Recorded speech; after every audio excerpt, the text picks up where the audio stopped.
Hallo, heute bin ich wieder auf der EICMA in Mailand und ich habe Glück, denn ich bin relativ früh da und es ist noch sehr schön leer und die Zeit, die möchte ich natürlich nutzen. Und wie ihr seht, ich bin hier am VMC-Stand und das ist auch gut so, denn die Jungs haben wahnsinnig abgeliefert. Also die haben richtig heiße Neuigkeiten und die möchte ich euch jetzt zeigen.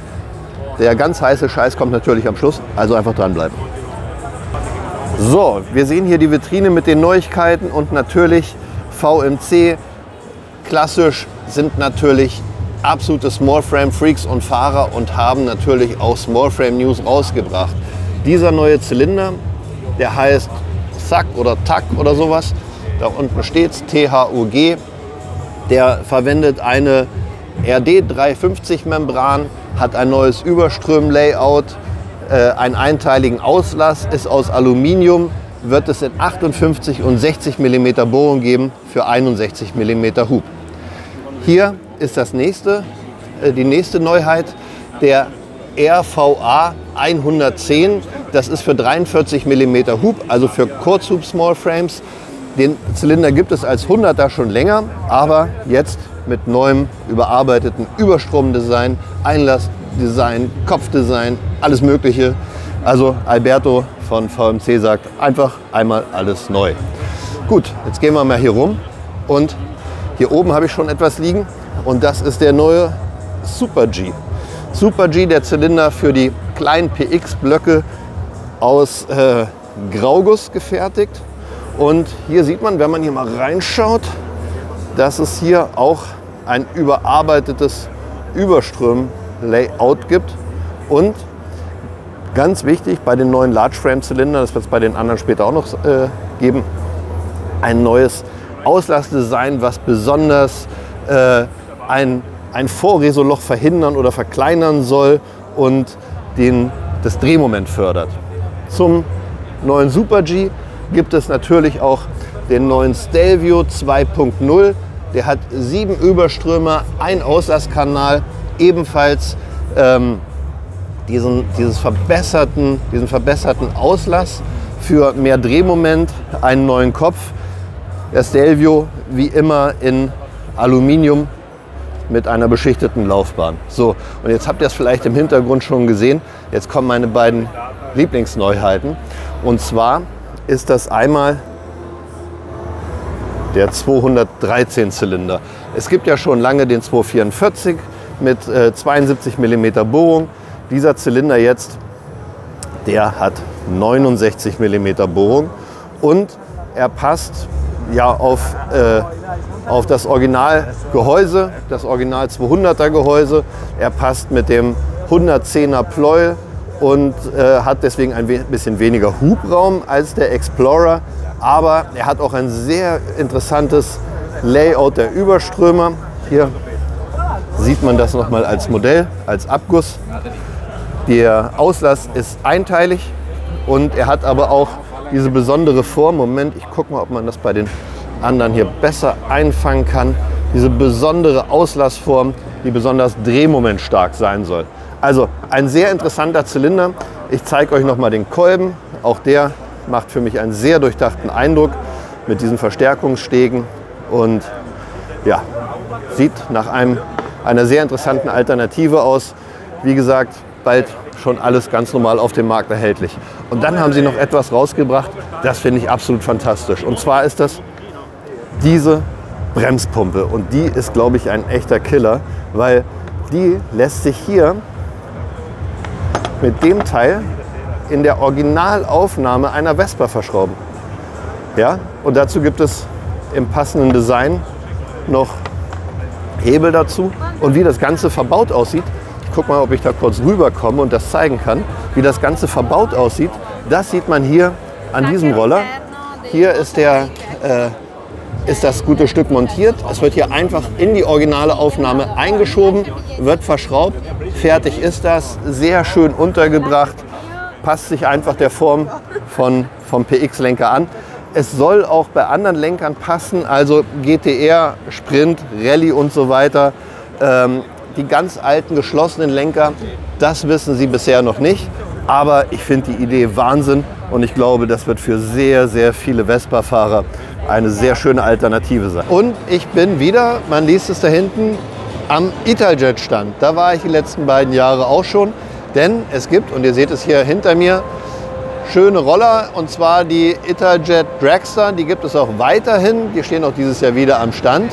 Und dieses Jahr am Stand steht wieder etwas, was auch schon die letzten Jahre hier stand, nämlich, und dafür drehe ich mal die Kamera, der neue Italjet Dragster, der so ein bisschen an ein Motorrad erinnert und ehrlich gesagt ganz fürchterlich sexy aussieht.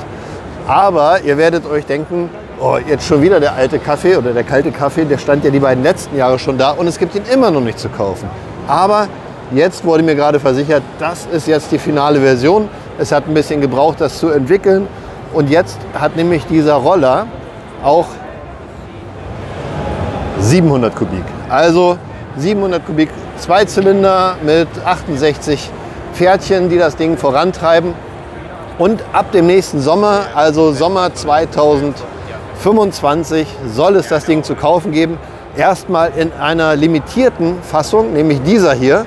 Das ist die limitierte Fassung, ich glaube auf 700, wenn ich es richtig verstanden habe, aber das ohne Gewehr.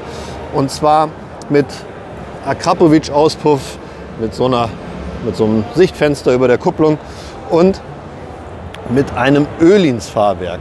Das Ganze wird ungefähr knapp 15.000 € kosten und danach gibt es die normale Version von dem Ding, also ohne diese teuren extra Gimmicks, die soll ungefähr 12.000 € kosten. Das Ding sieht in jedem Fall nach verdammt viel Spaß aus und schauen wir mal, ob ich euch nächstes Jahr die nächste Version präsentiere oder ob man schon über Verkaufszahlen sprechen kann. Ich bin am Lambretta-Stand. Ich hoffe natürlich, dass ihr es alle gesehen habt. Wir haben vor kurzem erst Vergleichsvideos rausgebracht, verschiedene Lambretten-Modelle oder Nachbauten von Lambretten untereinander und dann nochmal Lambretta im Vergleich zur Vespa GTS. Das haben wir gerade erst rausgebracht, alles neue Modelle, aber wir kommen ja auf der EICMA an und was sehen wir? Hinter mir schon wieder eine neue Lambretta und dafür drehe ich mal die Kamera. Als erstes zeige ich euch mal das hier, das ist altbekannt, das ist eine Lambretta J50 und genau in dieses Horn möchte auch die neue Lambretta stoßen, die hier vorgestellt wird. Das ist noch ein absoluter Prototyp, aber es geht darum, quasi eine neue Smallframe Lambretta zu machen. Das Ganze wird 125 Kubik haben, das sieht man hier vorne auch, Lambretta J125 Star Wave. Aus irgendeinem Grund hatte Lambretta die Idee, das Ganze irgendwie mit Surfen, Strand und so weiter zu verbinden. Und gerade während ich hier filme, versammelt sich auch die Lambretta-Crew vor diesem Surfbrett. Das ist der Besitzer von Lambretta und die Damen, die die Lambretten hier präsentieren. Zurück zum Roller. Ich glaube, ich habe euch schon das Wichtigste erzählt, denn viel mehr weiß ich leider noch nicht darüber. Ich habe gerade mit dem deutschen PR-Manager gesprochen. Er kann mir auch noch nicht so viel sagen, weil das Ganze halt wirklich noch im Prototypenstatus ist. Auf den Markt soll es ungefähr im August oder September nächsten Jahres, also 2025 kommen. Und wie ihr seht, ich zeige wieder drauf, ich bin am Polini-Stand. Polini hat wieder eine ganze Reihe an Neuerungen rausgebracht, viele kleine Sachen für Automatikroller, egal ob Zweitakt oder Viertakt. Aber es gibt zwei besondere Neuigkeiten, die möchte ich euch zeigen, weil die in der Vespa-Welt sicherlich sehr interessant sein werden. Dafür drehe ich mal wieder die Kamera. Also, man sieht hier eine Kupplung. Und zwar ist es eine Kupplung mit diesem Inside-Out-Prinzip, also dass sich der innere Korb mit der Kurbelwelle dreht, dadurch hat er weniger Masse, ist schon bekannt von Krimatz, BFA und natürlich von der SIP-Kupplung. Von daher ein neuer Konkurrent in diesem Markt, aber mit einem recht interessanten Ansatz. Man sieht hier, dass das Ritzel wird verschraubt mit der Grundplatte mit 6 Schrauben. Die Kupplung wird 4 Scheiben haben, hat eine gelagerte Andruckplatte und vor allem hat sie eine etwas andere Feder. Denn das hier, das ist so eine Art Wellfeder, mit der werden die Kupplungsscheiben zusammengedrückt. Okay, das ist die eine Erneuerung, die ich euch zeigen wollte. Und die zweite, die steht gleich hier daneben, denn Das ist diese Gabel. Und viele von euch werden denken, okay, die Polini-Gabel, die kennen wir schon, aber die kommt jetzt fertig für Vespa Small Frame. Das heißt, man kann das ganze Ding einfach nehmen und in seine Vespa Small Frame einbauen, so wie es kommt. Und es gibt dazu einen passenden Kotflügel, wie man hier sieht. Das passt alles einfach Plug and Play und schon hat man ein vernünftiges, sehr modernes Fahrwerk in der Vespa Small Frame. So, EICMA 2024 in Mailand und ihr seht es da. Ich bin am Vespa-Stand, wieder mal am Vespa-Stand, denn für dieses Jahr gab es eine große Ankündigung, von der ich weiß, dass viele unserer Zuschauer darauf gewartet haben, denn es gibt eine neue Motorisierung der Vespa GTS mit 310 Kubik, mit echten 310 Kubik. Also habe ich mich heute Mittag an den Piaggio-Stand begeben und habe in einer Masse gewartet auf die große Pressekonferenz, habe mir eine Dreiviertelstunde italienische Vorträge über die neuen Guzzis und Aprilias angehört und über ein paar Kanufahrer auch, ich weiß aber nicht warum. Und dann kam endlich Vespa und alles, was zu der neuen GTS gesagt wurde, war, es gibt eine neue GTS 310, Punkt, weiter, nächstes Thema. Das war die Präsentation dazu, kein Roller auf der Bühne, nichts. Da kann ich leider relativ wenig berichten, aber ich stehe davor. Ich stehe jetzt vor den neuen Vespa GTS. Moment, ach Quatsch, ich drehe das Ding einfach mal um.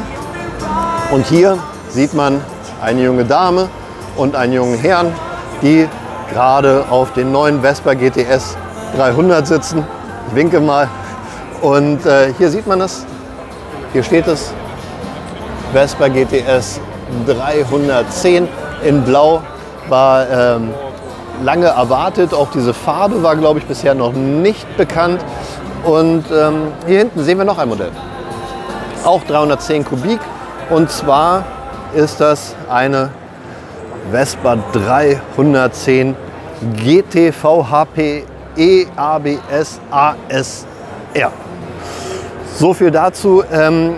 Ich habe dann mich eben noch mit jemand von Piaggio getroffen, hatte einen Interviewtermin erfreulicherweise und was er mir sagen konnte ist, es gibt eine neue Vespa GTS 310, die hat 310 Kubik. Viel mehr gab es jetzt leider nicht an Neuigkeiten. Ich habe auch nicht herausgekriegt, ob jetzt zum Beispiel die 310 Kubik mit einem neuen Motorgehäuse einhergehen oder ähnliches. Es gibt leider relativ wenig News um die neuen oder um die Piaggio-Roller herum. Es gibt leider wirklich nur die neue Vespa 310. Hier ist noch ein großer Shop mit Vespa-Produkten und das zeigt auch, wofür Piaggio oder beziehungsweise für die Marke Vespa die Reise hingeht. Es soll immer mehr Lifestyle werden, es soll mehr Klamotten geben, es soll Designer-Klamotten geben. Also zum Beispiel hier mit so lustigen, da steht eine Dame davor, mit so lustigen kleinen Glitzertaschen und sowas. Und das soll ein wichtiges Standbein für Vespa werden, diese Marke als Lifestyle mit Designer-Klamotten zu vermarkten. Und man sieht das hier auch an den jungen Leuten, die sind alle ziemlich fesch angezogen wahrscheinlich. Ich bin ja aus dem Alter raus, was mich ehrlich gesagt ein wenig wundert, weil ich bin so ein bisschen im Vespa-Fahreralter.